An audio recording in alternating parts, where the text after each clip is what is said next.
There is a photograph that survives from the summer she turned 31. In it, a young woman stands behind a folding table at the edge of a two-lane road in the Carolina Piedmont. The table holds cantaloupes. She is not smiling. She is looking just past the camera toward something the photographer could not see or chose not to record. Beside her on the unpainted planks of what appears to be a converted garden shed, a hand-lettered sign reads, "Melons, whatever you can pay." Behind her left shoulder, barely in frame, you can see the corner of a ledger book, dark green, its spine worn to gray. For years, people who knew her passed the photograph around and said the same thing. Bless her heart, she never really recovered after Earl died. They meant it kindly. They were wrong about nearly everything.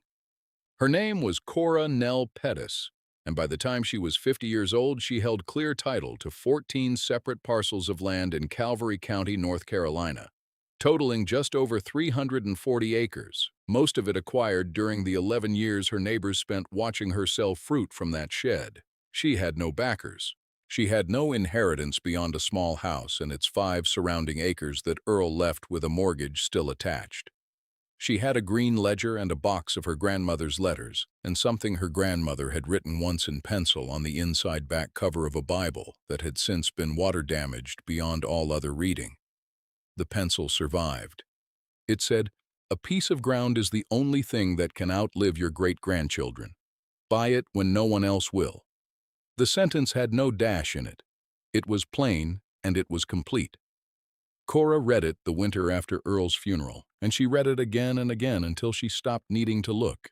This is the story of what she did with a sentence. She began the ledger in the January of the year following Earl's death, which was the same January that Whitmore Savings and Community Trust opened its gleaming new branch on the courthouse square in Calvary. The branch manager was a man named Gerald Fitch who wore a tie pin shaped like a small gold compass and who made it his habit to drive the county roads on Saturday mornings, introducing himself to landowners.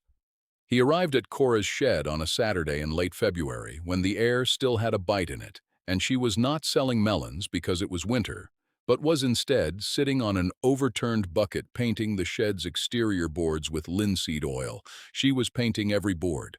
The oil went on dark, and the boards drank it slowly, and she worked from the bottom up. Gerald Fitch parked and walked over and studied what she was doing for a moment. He said he was sorry for her loss and asked if she was holding up all right. She said she was fine. He said a lot of folks in her position found it helped to consolidate, simplify things, maybe sell down to something more manageable, and that his bank had some products that might ease the burden of a single woman carrying property on her own. She said the shed needed its boards sealed before the spring wet came. He waited to see if she would say more. She did not. He left his card on a fence post and drove away, and she finished the bottom row and started the second. That was February. By April, she had paid the final 14 months of Earl's mortgage using a sum she had saved across 3 years of the melon stand and a smaller sum from selling 3 of Earl's cured hams at a price that surprised the buyer. The house was hers, clear. She wrote that date in the ledger and drew a thin line under it and began a new column.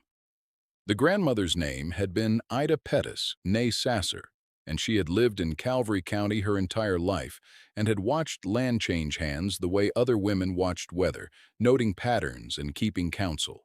What Cora had besides the ledger and the Bible inscription were 47 letters Ida had written to her own daughter, Cora's mother, over the course of 30 years. The letters were practical and specific. They spoke about soil and drainage and the difference between a man who owned land for status and a man who owned it because he loved the particular weight of it. They spoke about timing. Ida had written once, "The best price on a piece of ground comes not when the owner is poor, but when the owner is tired. Watch for tired." The letters were not poetic. They were not advice so much as a record of noticing, accumulated over decades, offered to a daughter who had not, in the end, made much use of them. Cora read all 47 letters in 3 sittings in the winter after Earl died. She took notes in the green ledger in her own handwriting beneath her own columns. Then she went back and read the letters again. She planted a larger garden that spring and expanded what she grew to include watermelons, cantaloupes, and sweet corn, all of which she sold from the stand. She kept her prices low, and she kept the sign that said, "Whatever you can pay," which was a policy that confused her neighbors more than almost anything else she did, because the prevailing logic in Calvary was that mercy in pricing was the luxury of those who did not need to sell. What they did not see, because they were not looking at the ledger, was that the melon stand was not the enterprise. The melon stand was the reason people stopped. The conversation was the enterprise. She learned, across those first 2 summers, which parcels around her were being quietly degraded. Not every landowner advertised their difficulty, but a woman who priced her cantaloupes at whatever you can pay had a way of becoming a place where people talked. A retired tobacco man named Shuford Cruz stopped 3 weeks in a row over a July, buying a melon each time, paying whatever felt right to him, which decreased each visit. On his third visit, he said his nephews wanted him to sell the 40 acres on the creek bottom he'd held since 1952 and split the money before he died. He said this not as a request, but as a thing eating at him. Cora said, "What are you asking for it?" He named a price. She was quiet. He reduced the price slightly, not because she had haggled, but because the silence had given him room to reconsider. She said she could close in 30 days if the title was clean. It was. She wrote the number in the ledger. She could afford it because she had not spent the 2 years since Earl's death the way everyone expected. She had not repaired the truck. She had not repainted the house. She had not taken the trip to see her sister in Virginia that people kept asking about. She had eaten from the garden. She had sold the melons. She had sealed the shed boards and mended the fences herself and made the mortgage payment, and then afterward she had made no payment at all because there was no mortgage, and she had placed the surplus in a savings account at a bank other than Whitmore, at a credit union in the next county whose manager she had found through a letter Ida had written mentioning his father's name as a man who kept faith with a handshake. The Shuford Cruz parcel was the second. She had bought a narrow strip of 18 acres 6 months earlier from a widow on the highway who had taken ill and whose sons lived in Charlotte and Raleigh and had no interest in returning. The strip was mostly pine and a small wet-weather pond, and most people in Calvary considered it close to worthless because it had no road frontage of its own. Cora bought it because it bordered Earl's 5 acres on the east side and because Ida had written in 1963, "A landlocked piece belongs to whoever surrounds it, eventually. Make sure that's you." Gerald Fitch stopped by the following spring and remarked that he'd heard she'd picked up old Shuford's bottomland, and he said this with a brightness in his voice that was meant to seem like delight on her behalf but carried underneath it a mild perplexity, which was that he could not identify her plan. He said the bottom acres flooded most winters. He suspected she knew that. She said she did. He said the bank had a nice product for agricultural improvement loans if she was thinking about drainage work, and that sometimes it made sense to invest in bringing a piece up to standard before you look to sell on at a profit. She was painting again. This time she was painting the inside of the shed. She said she was not thinking about selling on. He said, well, she knew where to find him, and he patted the fence post where he'd left his card the year before, which was still there, weathered but legible. She did not look up. What she was doing with the creek bottom acres and the landlocked strip and the 5 home acres was not drainage work in the improvement loan sense that Gerald Fitch imagined. It was slower and it cost almost nothing.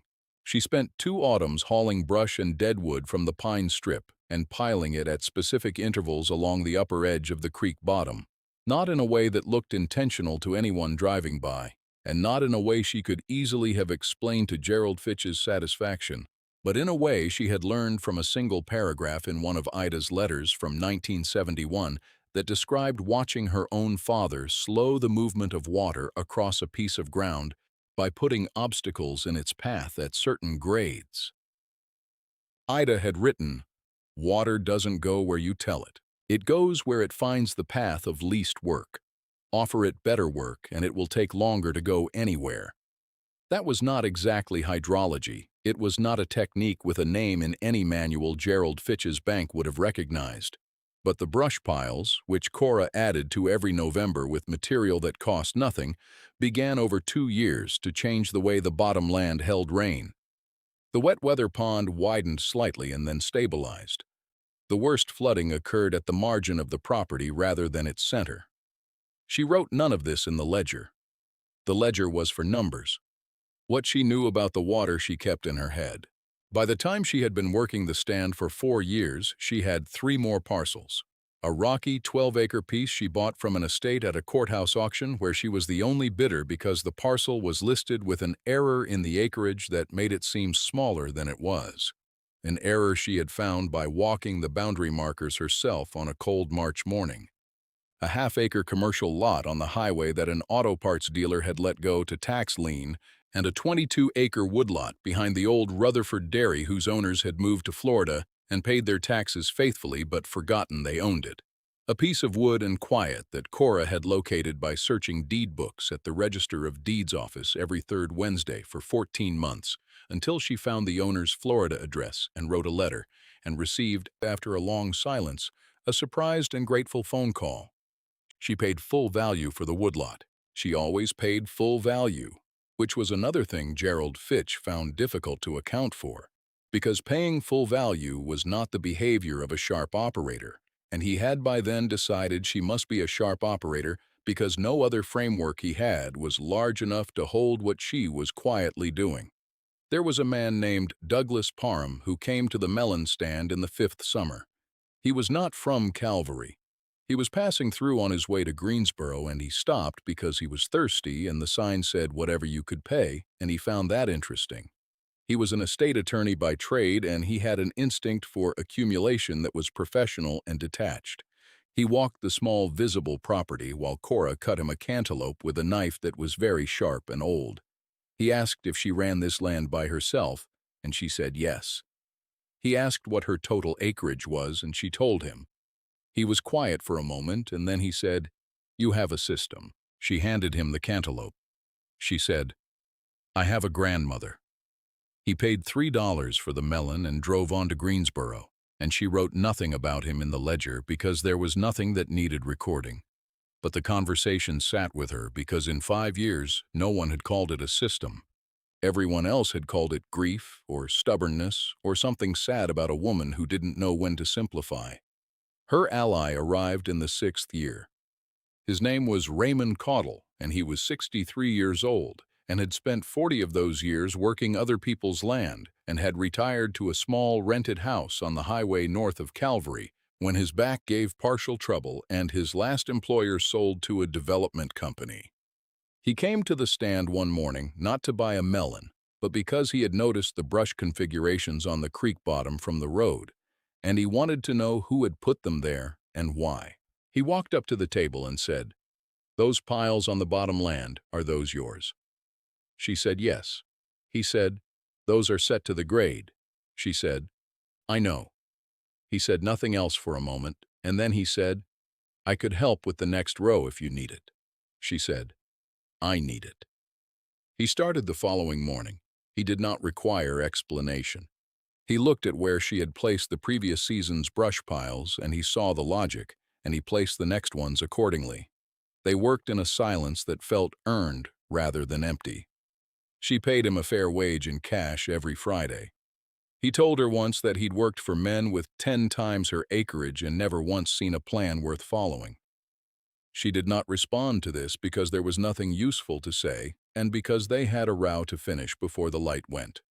She bought 5 more parcels in years 6 through 8.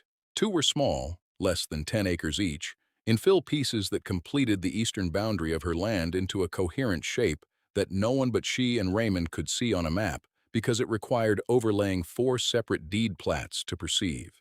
One was a 40-acre tobacco allotment whose owner had retired from tobacco and whose allotment value had eroded to near nothing after federal quota changes.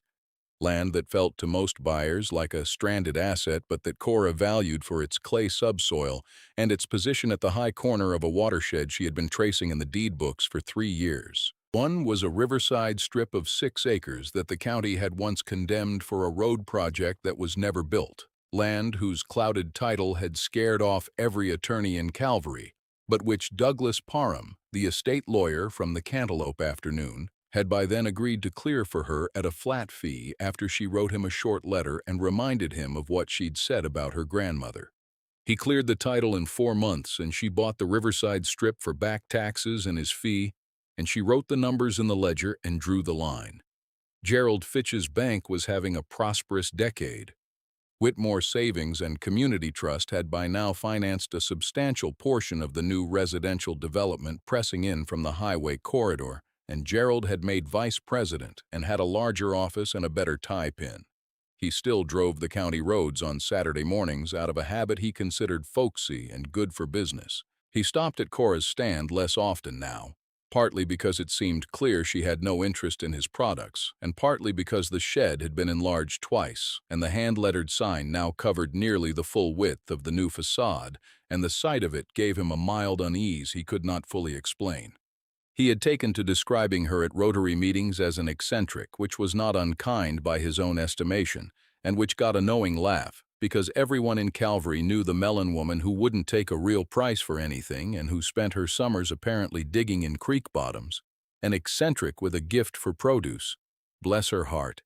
The audience always laughed and never asked about the acreage because no one in that room except Gerald had any reason to have looked it up, and Gerald, who had looked it up more than once at the courthouse, had not quite found a way to slot the number into a story that ended with him as the knowing party. Raymond noticed the water first. He noticed it the way men who have spent their lives reading land notice a shift in the argument, which is to say, quietly and without announcement.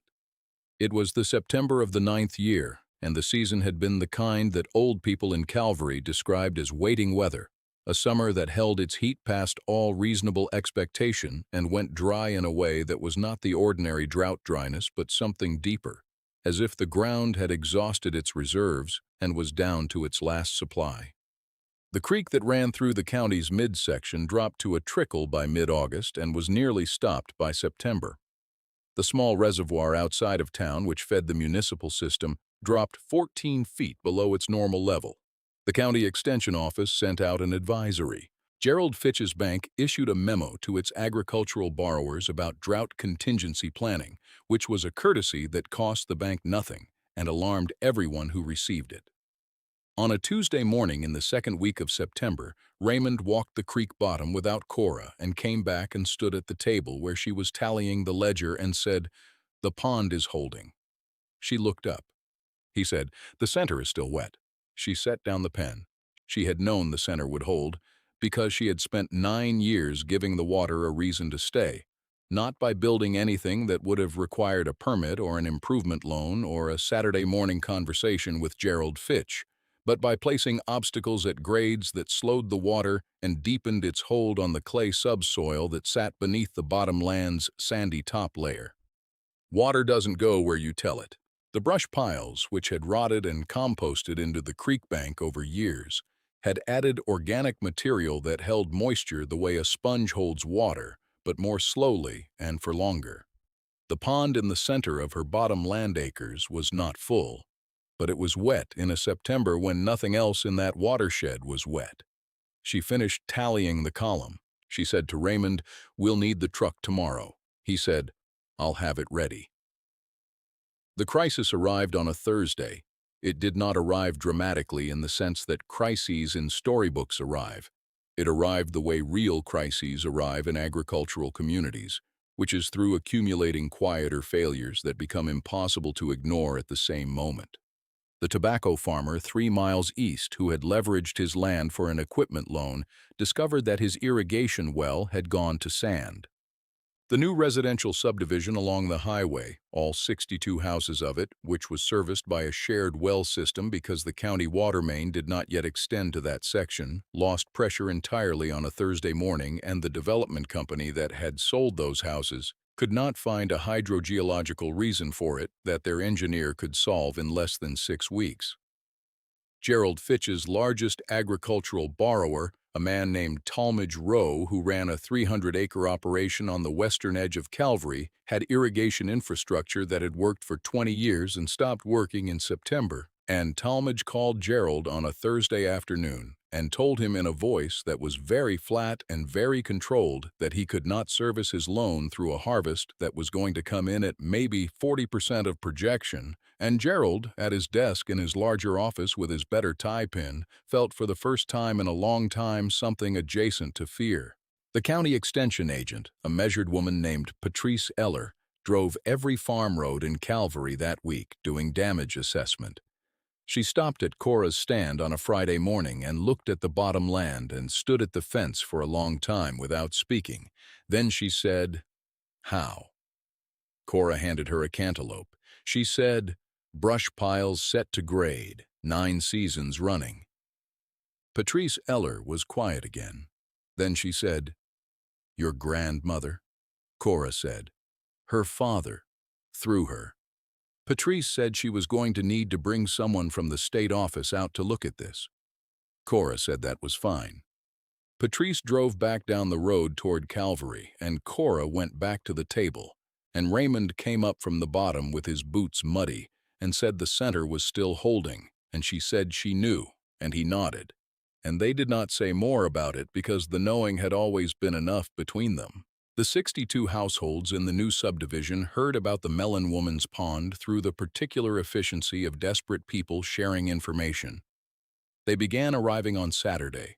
Some came with containers, some came with children. Some came the way people in extremity arrive, which is without manners and with the expectation that their need confers a right.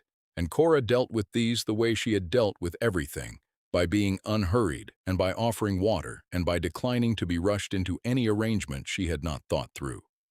She charged nothing for water from the pond for household use. She was specific about this. Household use meant drinking, cooking, washing. She walked the boundary herself that first Saturday with Raymond behind her to make sure no one opened a valve that would drain what was not theirs to drain. One man who had bought in the new subdivision and who had, it turned out, been at several of those Rotary meetings where Gerald had described her as the eccentric melon woman, stood at her fence in the heat and said he found it hard to believe that one woman's little fish pond was the only water in a county this size. She looked at him. She said, "Brush piles set to grade." He did not know what that meant. She did not explain it further. She opened the fence gate and showed him where to fill his containers. Gerald Fitch came on a Sunday. He did not drive his Saturday morning cheerful route. He drove the way people drive to a conversation they have been building toward for days, which is directly and without stopping. He parked and walked to the table, and Cora was there with the ledger open and a cup of coffee she had made earlier that was now cold. Gerald said her name. He said he wanted to start by saying he had perhaps not been, over the years, as, and then he paused for a long time, and the word he arrived at was appreciative, which was not the word he had started toward, but which was as far as the sentence could get. He said he had driven past this property more times than he could count, and he had always thought, well. He stopped. She waited. He said he had told people at Rotary that she was an eccentric, and he wanted her to know he regretted that. She looked at him, and he looked back, and neither of them looked away. She said, "Do you need water?" He said, "My house is on the municipal system." She said, "I know." He said, "Talmadge Row needs water." She said, "I know that too." He said he supposed he was asking if she would be willing to talk to Talmadge about terms. She picked up her coffee cup, found it cold, and set it down. She said she had already sent Raymond to Talmadge's place yesterday afternoon with the terms in writing, which were no charge for household water and a cost of the hauling for irrigation supply, which was the actual cost of diesel and Raymond's time and nothing added. Gerald stood at the table and looked at the ledger and did not ask to see it.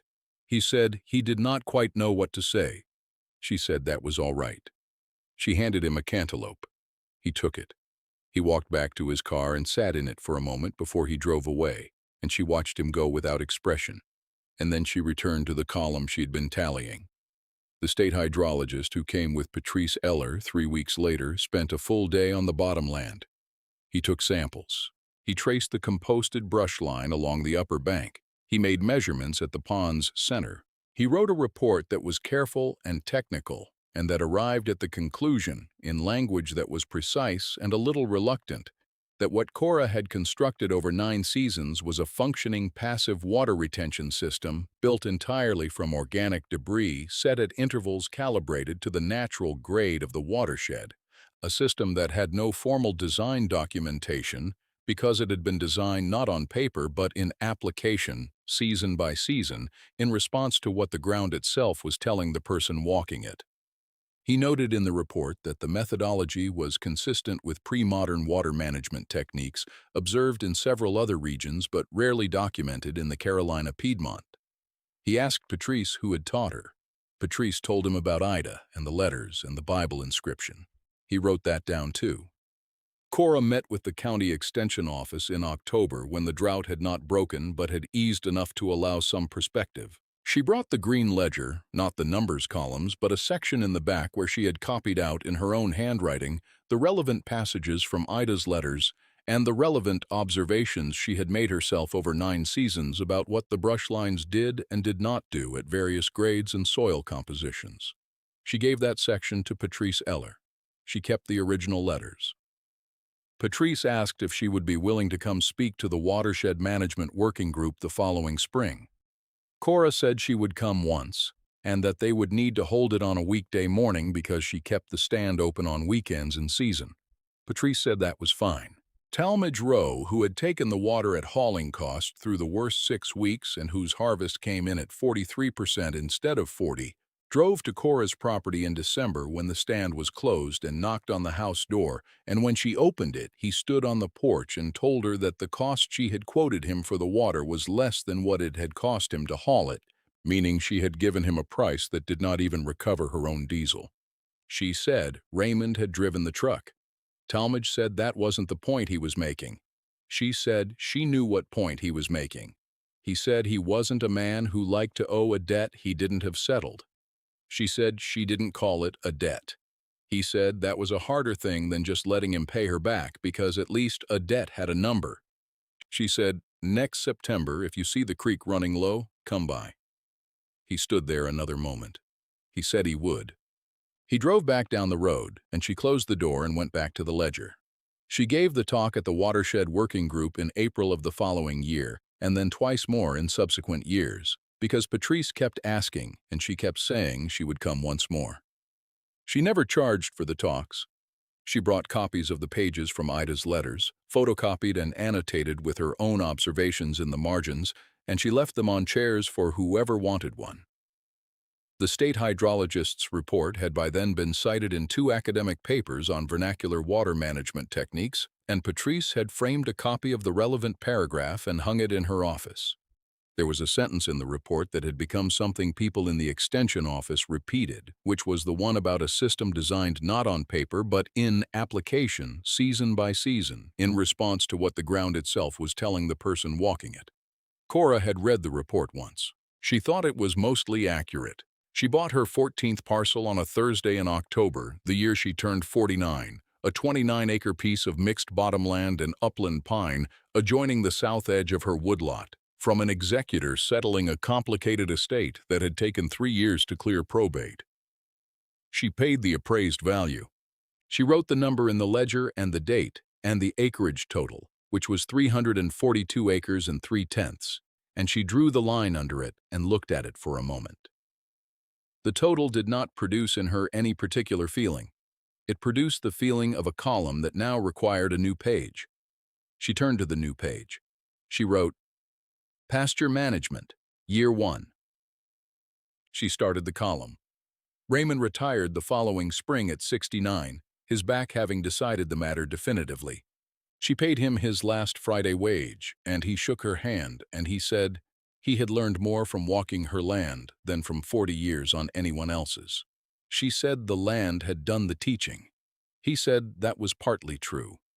He drove back to his house on the highway north of Calvary, and she stood at the fence of the bottomland for a time in the spring morning, with the pond in the middle of it still holding water the way it had always held water, dark and slow and uncommitted to going anywhere in a hurry. There was a heron standing at its edge. It had begun to show up 2 seasons before, and it came every morning now at approximately the same hour and stood with the patience of something that had figured out where the reliable thing was and saw no reason to look elsewhere. At 50, Cora Pettis was not a wealthy woman in the way Calvary County would have understood the term. She did not have a new house or a new truck. She had a paid truck and a painted house and 342 acres of land that carried no debt because she had never once borrowed against it, which was a discipline so uncommon in agricultural finance that the loan officer at the credit union, a young man who had come up after Gerald Fitch's era at Whitmore, once asked her how she had managed it. She said, "I bought when others wouldn't, and I left what I had alone." He looked at her across his desk. He said that sounded like a philosophy. She said it was her grandmother's.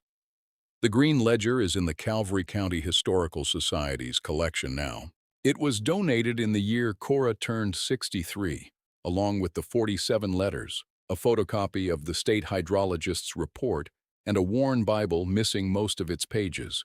The Historical Society's catalog entry for the collection describes it as an example of vernacular land management records, Piedmont, Carolina, late 20th century. The entry notes that the collection includes a handwritten inscription on the inside back cover of a water-damaged Bible. The inscription reads, "A piece of ground is the only thing that can outlive your great-grandchildren. Buy it when no one else will." Someone at the Historical Society put that sentence on a small card under the glass case where the Bible is kept. It is the only exhibit label in the entire building that has never once needed updating, because the sentence said exactly what it meant, and nothing about it required revision. The ground remembers what gets put into it.